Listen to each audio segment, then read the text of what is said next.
各位朋友，台灣馬英九基金會內部的家變風波迎來了戲劇性的場面，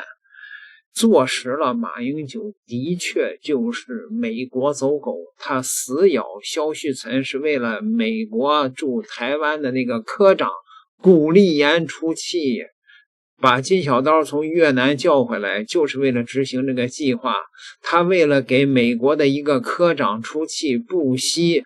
狂咬蕭旭岑，摧毀郑麗文的國民黨啊，馬英九啊，果然是这個可以說是到老了，把自己的声望給敗光了。他的確也有老年痴呆，不過我覺着蠢是一回事兒，但是呢，他是又蠢又壞呀。這事兒到底怎麼回事呢？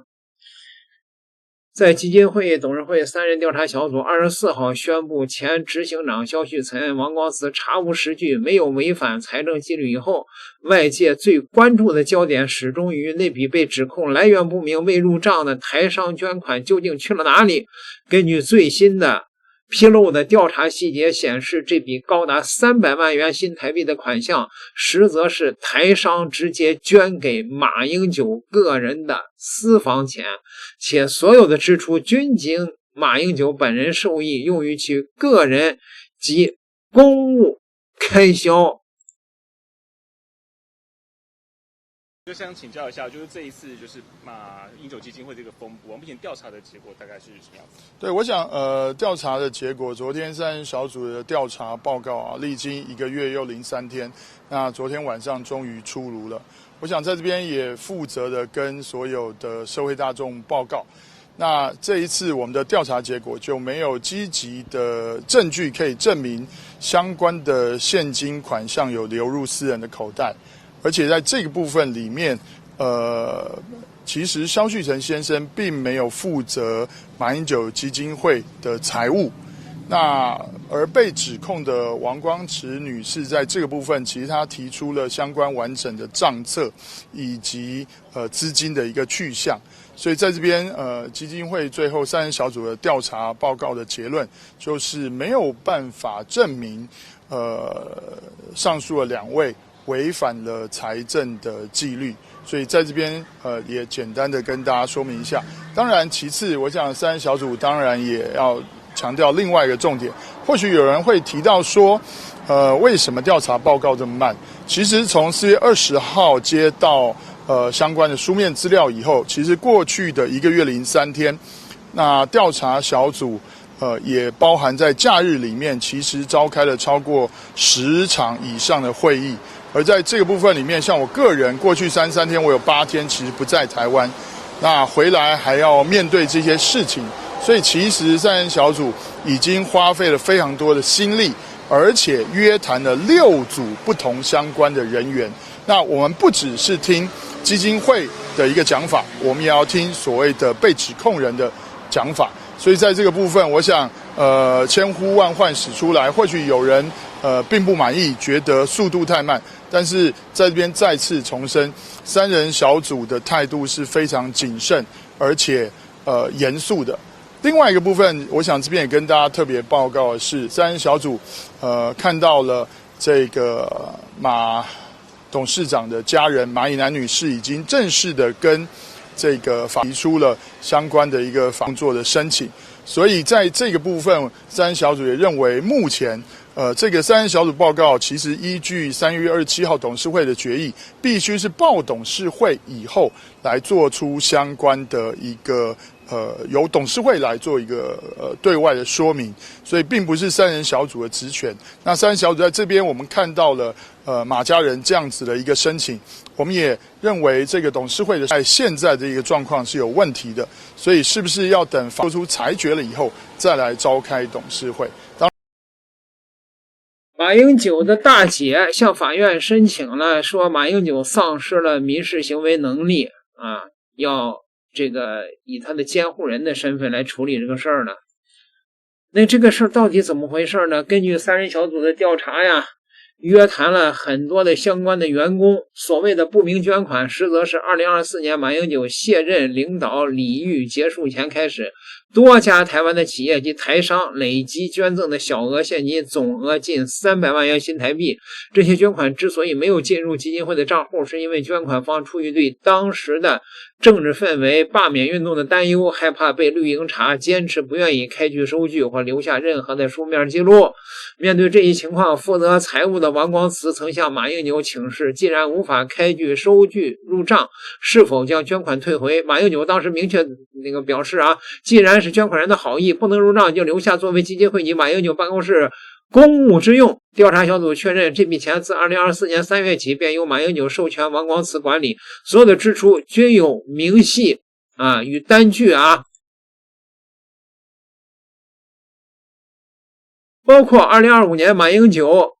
这個日月潭游泳的花費、公館的禮品，2026年掛曆春聯印製均從中支取，並未流入蕭王二人的私人腰包。針對馬英九基金會質疑王光慈私下挪用不明資金發放2026年年終獎一事，調查給出了解釋。當時基金會財務吃之緊，王光慈為了鼓勵士氣穩定以馬英九健康狀況而人心浮動的團隊，決定動用這筆馬英九的私人公款，按往年慣例發放2個月的年終獎金。這個決定早在2024年就已獲得了馬英九的口頭授權，只是如今馬英九本人已經忘掉此事了，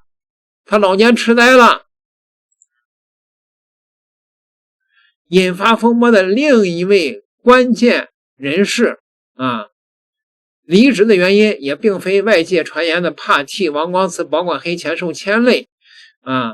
這個還有調查小組還揭露了馬英九指控中的諸多荒謬之處，例如基金會曾指控蕭旭岑2024年9月聲援被收押的民眾黨前主席柯文哲沒有事先與馬英九討論，屬於背信。然而事實是，蕭旭岑不僅事先向馬英九報告並徵得同意，甚至連當天發言稿都傳給了馬英九過目。馬英九還親筆將講稿中的基於無罪推定原則慎重修改為基於刑事訴訟法規定的無罪推定原則儘管調查小組已經還給了二人清白，但是馬英九方面仍然堅持指控二人涉嫌侵占背信，並25號召開記者會公布所謂的證據。我開始，各位媒體女士先生，大家早，我是馬英九基金會執行長戴霞玲。今天為什麼要召開這個記者會呢？主要的原因是本會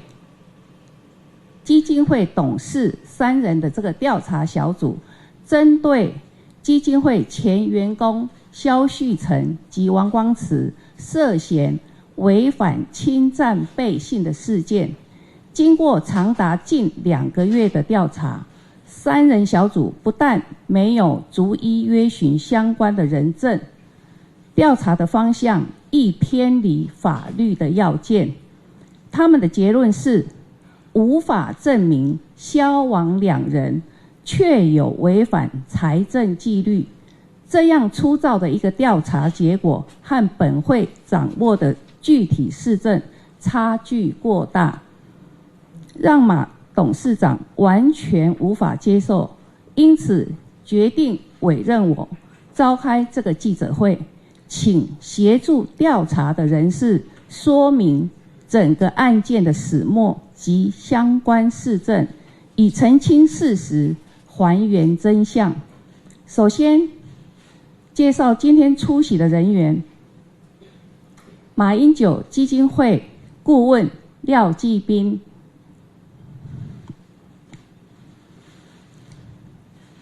盈瑞律師事務所黃義華律師，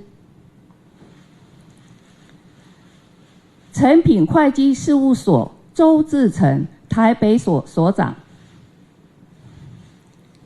前國安會秘書長金溥聰。